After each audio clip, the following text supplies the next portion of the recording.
Bom dia, boa tarde, boa noite, eu não sei o momento exato que você vai estar assistindo esse vídeo. Hoje eu vim aqui para falar para você que está começando a sua vida acadêmica, começando a se inteirar da linguagem científica, como que a gente pode ter uma leitura mais fluida, mais compreensível acerca da literatura científica.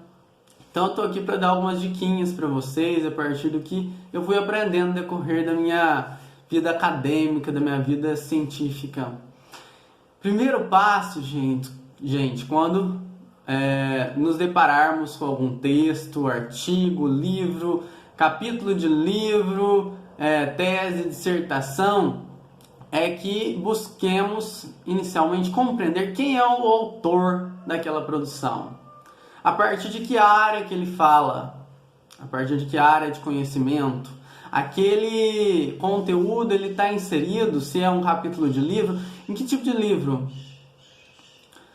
Qual que é o objetivo, o que ele busca passar também com aquele conteúdo, com aquela construção teórica que ele desenvolve no decorrer do texto. Então primeiro vamos buscar saber quem que é esse autor que está trazendo para a gente esse conhecimento, de que modo nós podemos nos valer dele. Segundo, o título e subtítulo eles têm um papel muito importante, não só de demarcação, mas também de explicitar a ideia principal que o autor gostaria de estar trazendo para nós. Porque, é claro, gostaria, porque isso vai valer da nossa compreensão acerca do que é passado. Então, assim, no título, você tem mais ou menos uma ideia do que o texto pode vir a abranger. Nesse sentido, o subtítulo ele vai ser um caminho que nós iremos percorrer para ir de encontro àquela ideia inicial. É claro que o conteúdo é muito para além do próprio título. Por isso, algumas produções que têm resumo, é importante se ater ao resumo. O que esse resumo quer trazer para nós? O que o resumo ilustra desse texto e nos possibilita ter uma compreensão acerca desse texto para sabermos se ele é pertinente à nossa leitura ou não, tendo em vista o uso que nós vamos dar a essa leitura após a finalização. Então, assim, o que o título e o subtítulo nos dizem? Se eu tenho, por exemplo, aqui, eu tenho um capítulo de livro de um livro de metodologia científica, que é o estudo do método, o histórico do método científico. Ele está dentro de um livro de metodologia científica. Temos como título histórico do método científico. Então, esse texto ele tem que me apontar como que esse método científico ele vem sendo construído no decorrer do tempo. Ele tem que me apontar o que esse método científico, o que eu entendo por ciência. Então, os subtítulos eles vão ter que caminhar nesse sentido também. Então, quando a gente bate o olho no título, vamos perguntar o que é isso que está sendo esboçado nesse título para nós. Então, durante esse texto, tem alguns subtítulos, como, por exemplo, conhecimento e seus níveis. Então, sempre quando eu falo de um histórico da ciência, histórico do método científico, eu me remeto também à própria história do conhecimento. Então eu tenho que trazer elementos dessa história do conhecimento para contextualizar e explicar esse histórico do método científico. Além disso, a gente tem, e nesse sentido, a gente tem alguns subtítulos que são, por exemplo, o conhecimento empírico. Não sei se vai estar focando. Temos o conhecimento científico e outros tipos de conhecimento.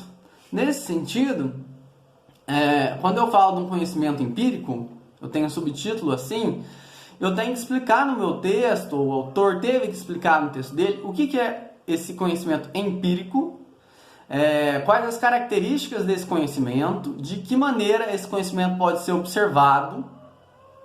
E aqui o conhecimento empírico ele é distinto do conhecimento científico. Então, esse autor ele não foi direto explicando o que é o conhecimento científico, mas como ele foi falar sobre o histórico, antes do conhecimento científico nós tínhamos outros tipos de conhecimento. Então ele fez esse percurso para nos apresentar como que surgiu também esse conhecimento científico. E em relação ao que esse conhecimento científico se difere. Foi importante para o autor fazer esse movimento. Temos também no decorrer desse texto o trinômio verdade, evidência e certeza. Isso tudo para apontar o que é claro que ele teve que explicar o que é verdade, o que é evidência, o que é certeza, mas também para contrastar ou para fortalecer o que ele aponta como argumento sobre o conhecimento científico. Então tudo vocês estão vendo que deve estar relacionado, mas horas eu posso no meu texto apontar o que se difere da ideia principal para também colocá-la em primeiro plano. Então, assim, todo texto ele vai contar para mim uma história. Todo texto ele precisa ter o início, meio e fim, introdução, desenvolvimento e considerações finais ou conclusões. Então, os textos eles vão fazer esse movimento de narrar para a gente uma história. E é importante que a gente fique atento a essa história, a esses elementos que são importantes para o autor. E esses elementos que são importantes para o autor devem estar em cada parágrafo e sempre buscando essa ideia principal que é remetida pelo próprio título. Além disso, então, até no próprio parágrafo, um parágrafo ele não é só uma informação posta, ela é uma informação também organizada a partir dessa ideia de introdução, desenvolvimento e conclusão.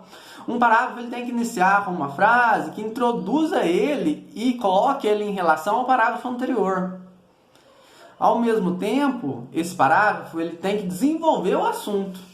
Cada parágrafo ele é novo, ele vai desenvolver um novo assunto ou aprofundar uma questão que está sendo colocada. E ele deve trazer um fechamento que pode vir a ser mais explorado no parágrafo posterior ou não, dependendo da colocação desse parágrafo em relação ao texto de modo geral. Além disso, o que esse parágrafo diz para nós? É importante ao ler o texto, ao ler o parágrafo, perguntar o que ele está querendo dizer para mim. Quais termos, quais palavras são principais nesse sentido para a minha compreensão acerca do que está sendo trabalhado? É sempre importante também eu remeter ao título, ao objetivo desse autor. Então, assim, o que sobressalta, o que ressalta o meu olhar dentro desse parágrafo? Cada parágrafo tem um elemento que deve ser colocado em primeiro plano. E eu preciso identificar esse elemento. Então, esse elemento ele deve estar relacionado ao assunto principal. Se eu falo do histórico do método científico e eu estou tratando sobre o conhecimento empírico, eu preciso identificar o que nesse parágrafo está ressaltando, está saltando aos meus olhos sobre o conhecimento empírico e pode ser contrastado com o próprio conhecimento científico. E aí, nesse sentido, eu sempre vou buscar a relação do tema que é abordado no parágrafo em relação ao tema principal do nosso texto. Além disso, durante a leitura, é importante fazer isso, de destacar as palavras-chave. Vocês podem usar marcador de texto para destacar as palavras-chave. Podem sublinhar com lápis, com caneta. E por que eu falo para a gente fazer isso? Porque fica mais fácil para que eu retome a concepção, a compreensão que eu tive acerca do meu texto, ao passo que eu olho a palavra-chave. Então eu não preciso às vezes fazer um resumo.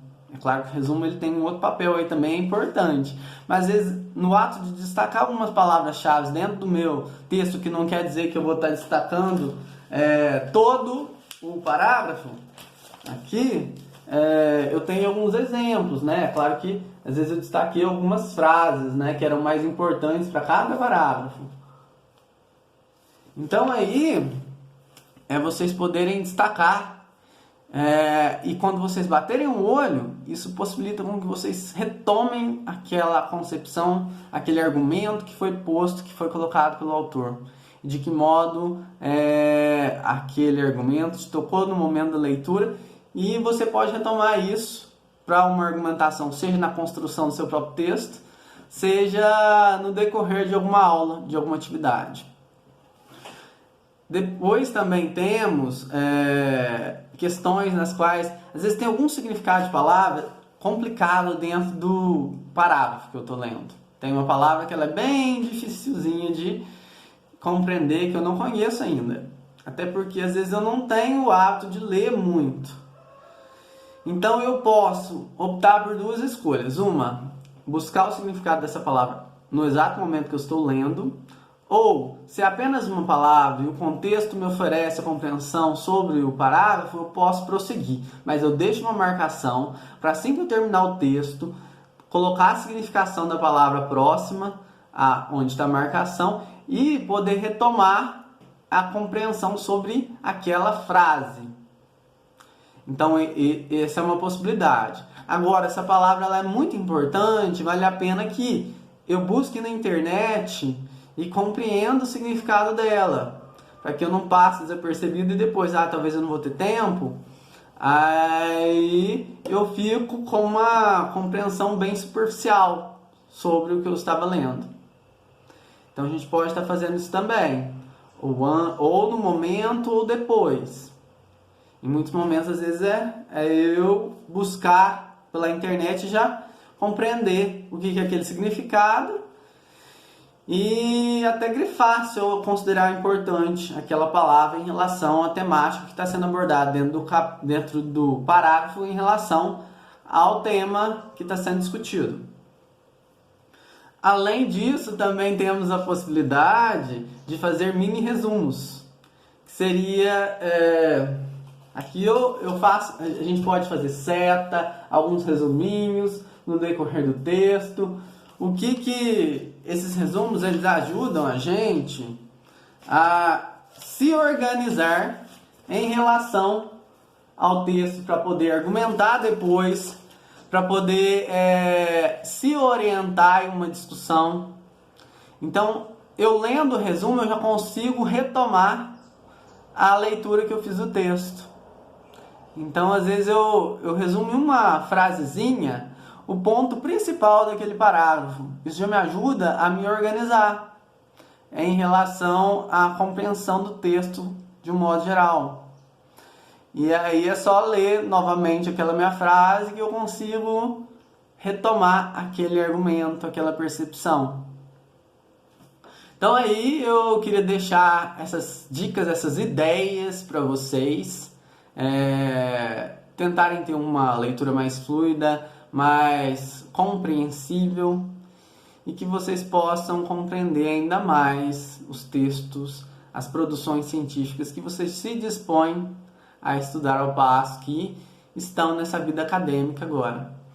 Então, muito obrigado por assistirem até aqui.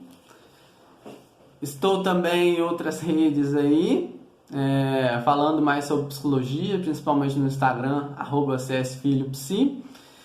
E ficam essas dicas aí para vocês. Qualquer dúvidas, podem colocar aí que a gente conversa. Até mais, eu vou ficando por aqui.